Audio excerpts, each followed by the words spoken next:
बच्चों, आज हम कक्षा 8 के लिए संस्कृत में पाठ नंबर पंचदश है यानी 15 नंबर का पाठ पढ़ लेंगे। प्रहेलिका है यानी पहेलियाँ। पहेलियाँ मनोरंजन की प्राचीन विद्या है। यह प्राय विश्व की सारी भाषाओं में उपलब्ध है, जैसे हिंदी में, इंग्लिश में, संस्कृत में, सभी भाषाओं में है। संस्कृत के कवियों ने इस परंपरा को अत्यंत समृद्ध किया है। पहेलियाँ जहाँ हमें आनंद देती है, वही समझबूझ की हमारी मानसिक व बौद्धिक क्रिया को तीव्रतर बनाती है। इस पाठ में संस्कृत की पहेलियों के बारे में हम पढ़ेंगे।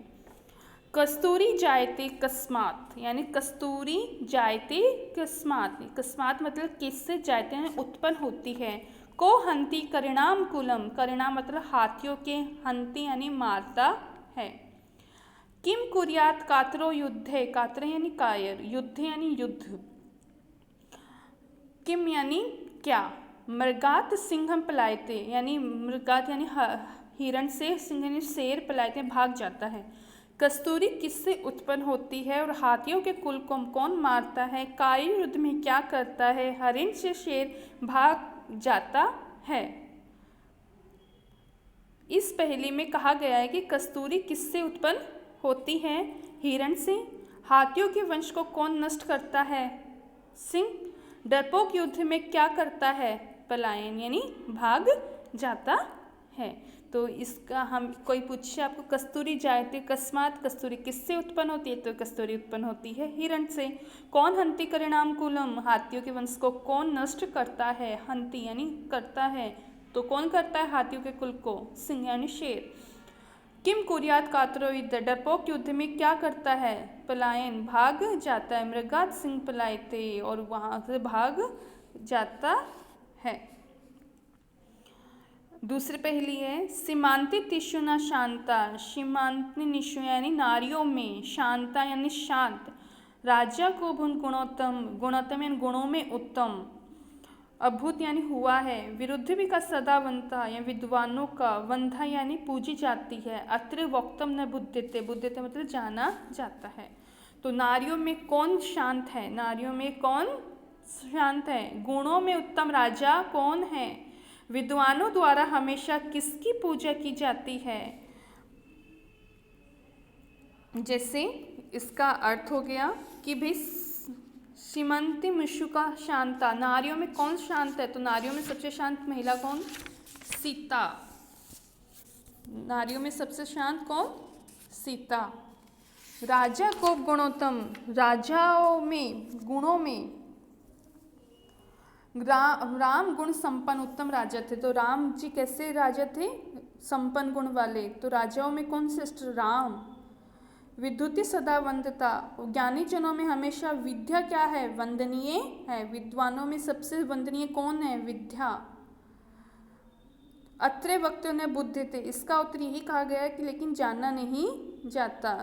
ठीक है, अत्रे वक्तों ने बुद्धि थे मतलब इन सभी का उत्तर यही है कि वे विद्युति भी सदा वंदता यानी विद्वानों में कौन है सबसे वंदनीय, तो विद्या। राजा में सबसे श्रेष्ठ कौन है, राम। सीता में सीमांत नारियों में सबसे जो नारियों में कौन शांत है, तो सीता। के सजनगान कृष्ण है, का शीत वाहिनी गंगा। के द्वार पोषण तारके बलवंत न बाधित शीतम। कृष्ण ने किसको मारा यानी सजनान, इसका अर्थ होगा सजधान यानी मार डाला। कंस, जहाँ कंस को मार डाला। का शीत वाहिनी गंगा, शीत वाहिनी यानी ठंडी धारा वाली। के दार पोषण हता, दार पोषण मतलब पत्नी के पोषण में लीन। कै बलवंत न बाधित शीतम, दार पोषण तक खेत में कार्य में संलग्न। एक है दार पोषणता है पत्नी के पोषण में लीन, दार पोषणता यानी खेत के कार्य में संलग्न। शीतम यानी ठंड, कम यानी किस, बलवंतम यानी बलवान को, बाधित यानी बाधित करती है, सताती है, कमलवत ने कंबल वाले। तो कृष्ण ने किसे मार डाला, तो कृष्ण ने किसे मार डाला, कंस को मार डाला। कौन ठंडी धारा वाली गंगा है, तो काशी की भूमि पर बहने वाली।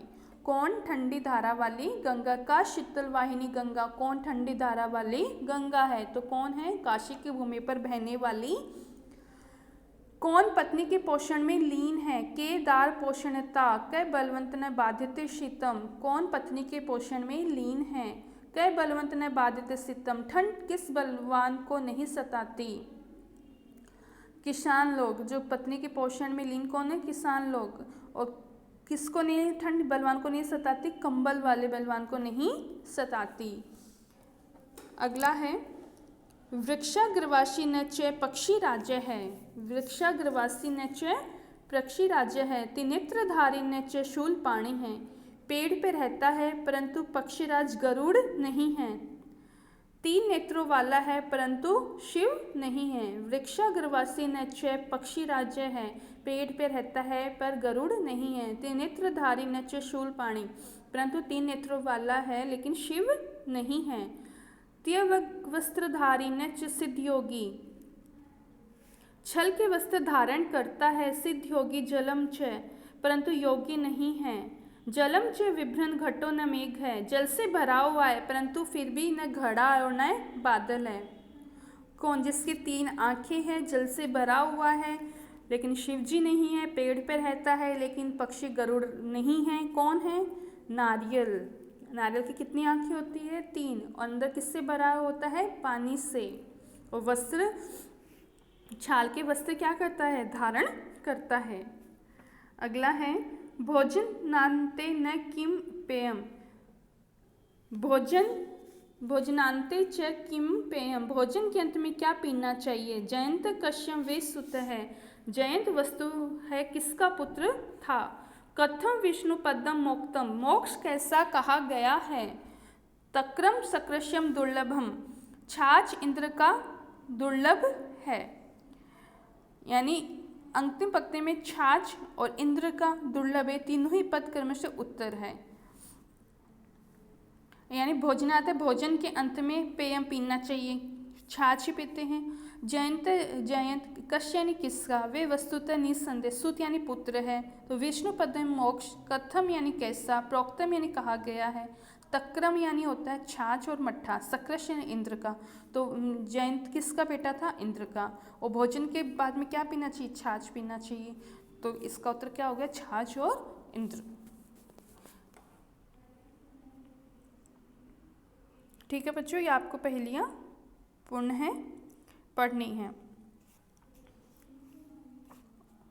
और इसके प्रश्न उत्तर आपको करने अपनी कॉपी में करने हैं। और ये जो कठिन शब्दार्थ दिए हुए हैं ये भी आपको अपनी कॉपी में करने हैं।